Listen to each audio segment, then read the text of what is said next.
안녕하세요. 반갑습니다. 저는 여러분과 퍼펙트 슬라이드 클리닉 특강을 진행하게 될 김재성이라고 합니다.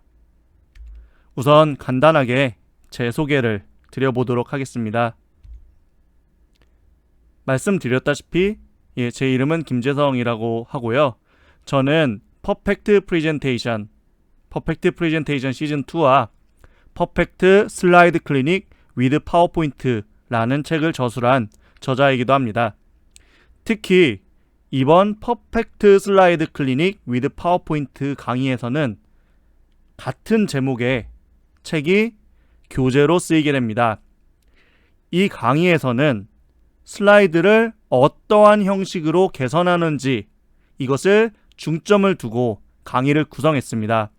하지만 여건상 모든 파워포인트 동작을 이 강의에서 이야기하는 것은 다소 어려움이 있었습니다.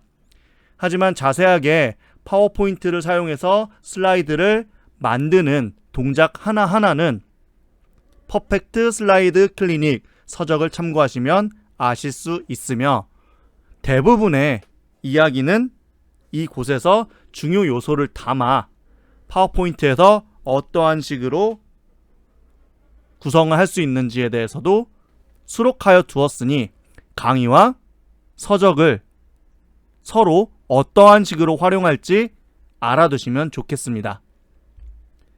자, 우선 한 가지 질문을 드려볼게요. 혹시 이 강의를 들으시는 분 중에서 퍼펙트 프레젠테이션 특강이라는 강의가 인프런에 있는데 혹은 퍼펙트 프레젠테이션 시즌 2라는 서적이라도 혹시 보시거나 강의를 들으신 분 계실까요? 많은 분들이 강의를 들으시고 나서 다음과 같은 말씀을 저한테 해주셨어요. 어떤 말씀을 해주셨냐면, 그래요, 여러 가지 원칙이나 어떻게 슬라이드 디자인을 해야 되는지나 이런 것들에 대해서는 잘 알겠어요. 그런데 그래서 이걸 실제로 어떻게 만들고 구현해야 되는지 그것이 궁금합니다 라는 말씀을 저에게 많이 해주셨습니다. 그래서 준비한 강의가 바로 퍼펙트 슬라이드 클리닉 위드 파워포인트가 되겠습니다. 그런데 퍼펙트 슬라이드 클리닉을 먼저 진행하기에 앞서서 여러분들께 파워포인트를 무작정 따라하라는 이런 말씀을 드리고 싶지 않기 때문에 슬라이드를 만들 때, 슬라이드를 디자인할 때 필수로 알아야 하는 개념 10가지부터 먼저 소개해 드리고자 합니다. 어쩌면 우리는 속성에 너무 익숙해져 있습니다. 4주 안에 완성한다, 2주 안에 완성한다, 이런 것들에 현혹되다 보니 원칙에 대한 중요성을 망각하거나 간과하고 있기 마련입니다. 그러나 슬라이드 디자인에서는 원칙이 굉장히 중요합니다. 왜 원칙을 알아야 할까요? 여러분, 이런 슬라이드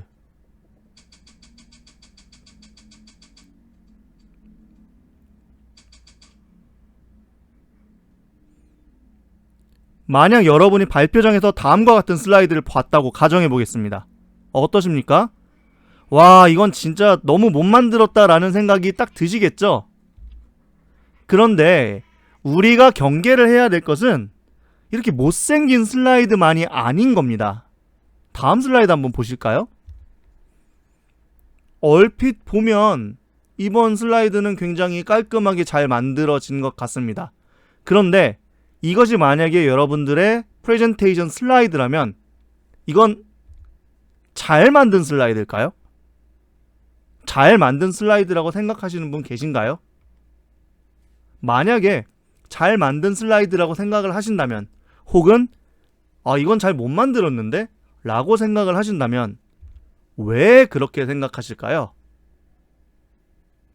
다른 슬라이드 한번 볼까요? 이 역시 굉장히 일러스트를 잘 써서 뭔가 잘 만든 것 같기도 한데 이 역시 잘 만든 슬라이드라고 생각하시는 분도 계시고 그렇지 않은 분도 계실 겁니다. 즉 원칙을 모르면 이런 슬라이드가 잘 만든 슬라이드인지 그렇지 않은지 구분하기가 어렵다는 것이죠. 제가 여기서 드리고 싶은 말씀은 예쁜 슬라이드는 결코 잘 만든 슬라이드가 아니라는 겁니다. 예쁘다고 해서 무조건 잘 만든 게 아니라 원칙에 입각해서 만든 슬라이드가 제대로 디자인된 슬라이드라는 것이죠. 그러면 다시 한번 여쭤보겠습니다. 좋은 슬라이드는 뭘까요? 저는 여러분들께 좋은 슬라이드의 여건, 좋은 슬라이드의 요건을 먼저 말씀드리기 전에 이거부터 생각을 해야 된다라고 말씀을 드리고 싶어요.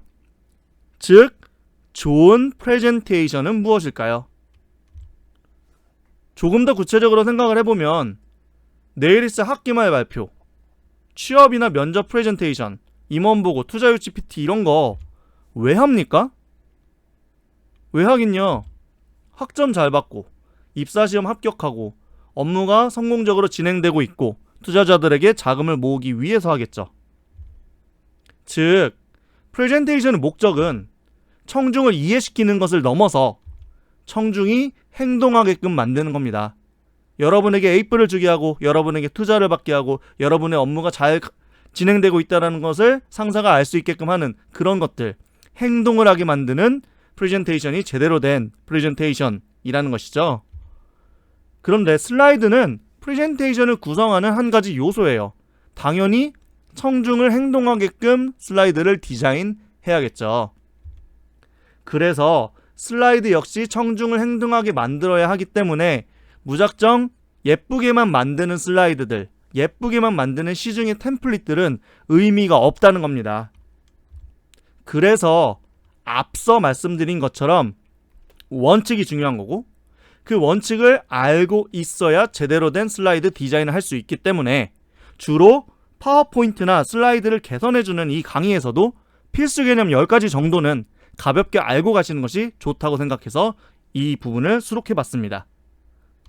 자, 그러면 그 10가지를 지금부터 차근차근 알아보겠습니다. 먼저 젠 형식 슬라이드라는 건데요. 보시면 느낌이 오실 겁니다. 이런 슬라이드가 젠 형식의 슬라이드입니다.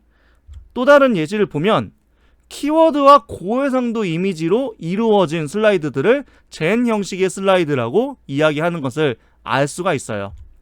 바로 지금 나오는 것들이 젠 형식의 대표적인 예시가 되겠습니다. 즉, 간단하게 만드는 것, 간단하게 슬라이드를 만들면서 주로 제품 발표회나 취미, 자기소개 등에 사용되는 것을 젠 형식 슬라이드라고 이야기합니다. 이번에는 컨설팅 형식의 슬라이드에 대해서 알아보겠습니다.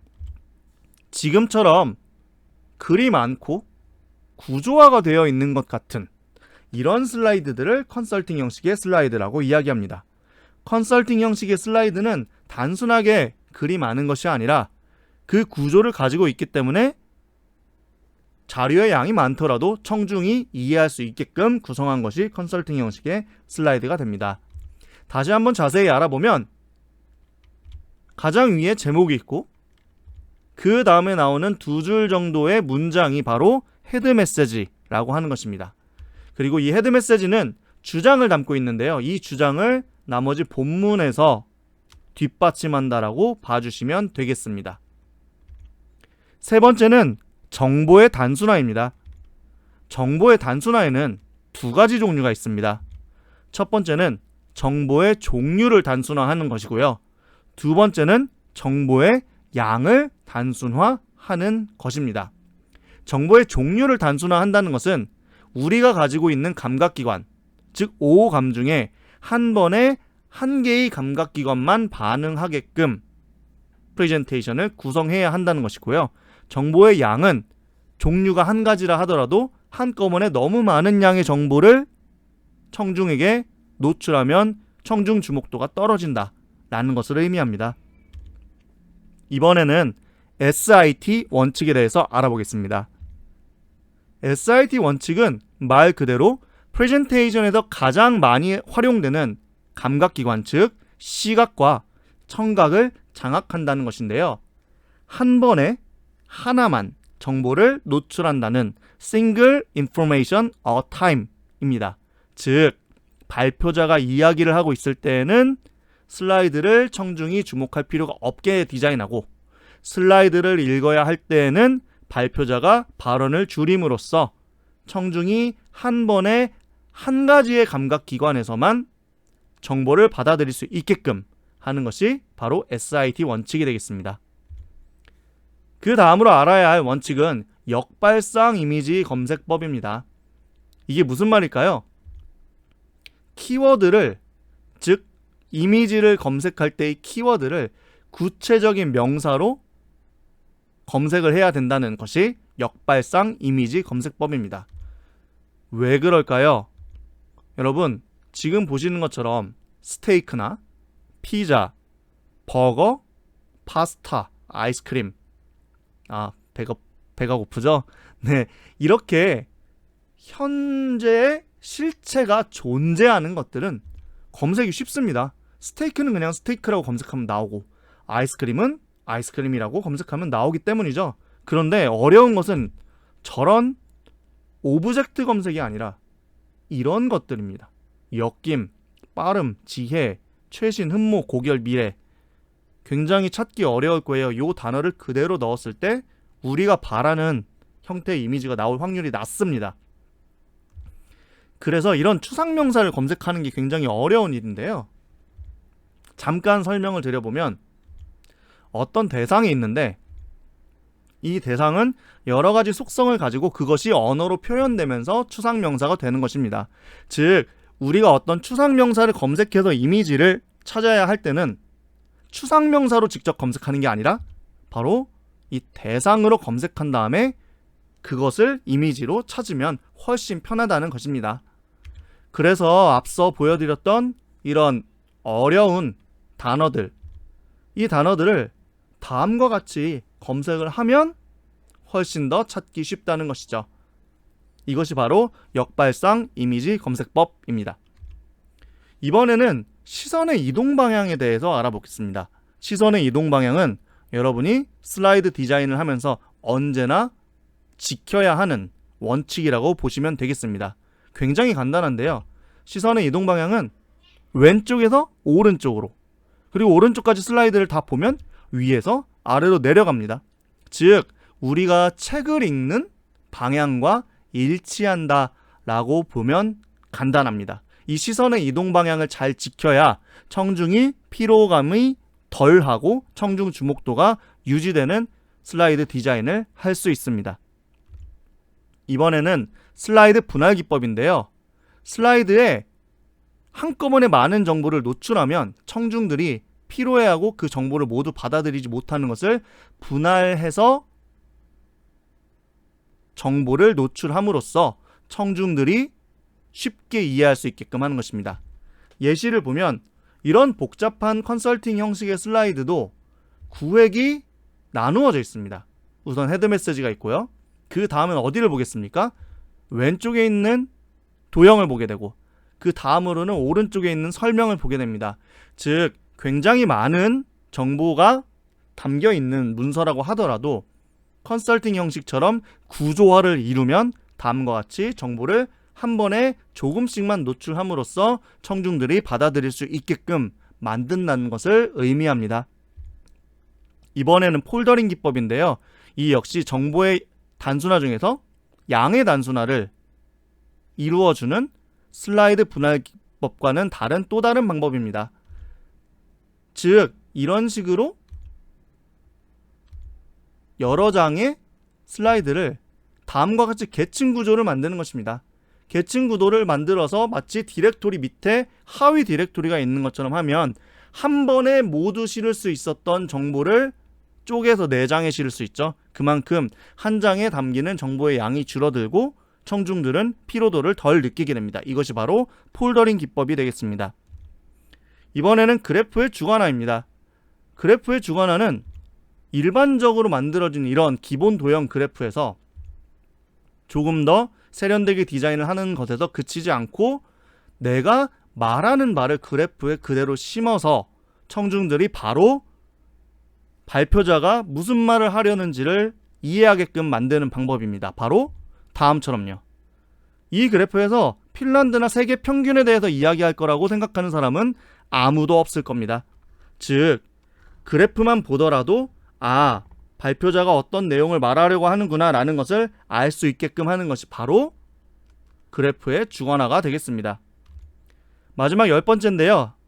퍼펙트 프레젠테이션 시즌 2에 등장하는 매직 템플릿 가이드입니다.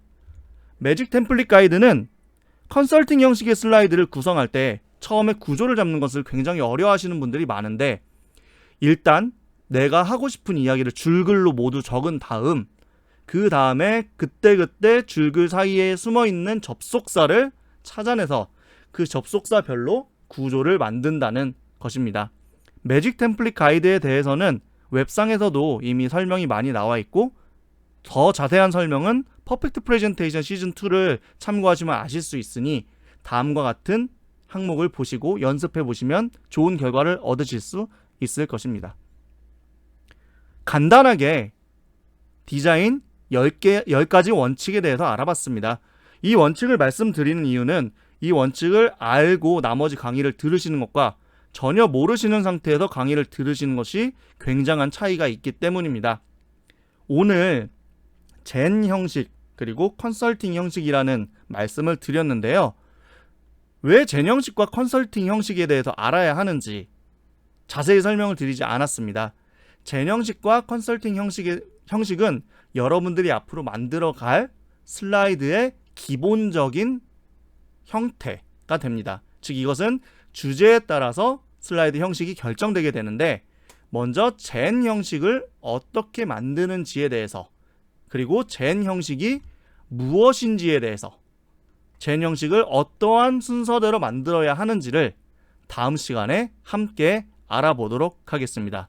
이것으로 첫 번째 강의 마치도록 하겠습니다. 감사합니다.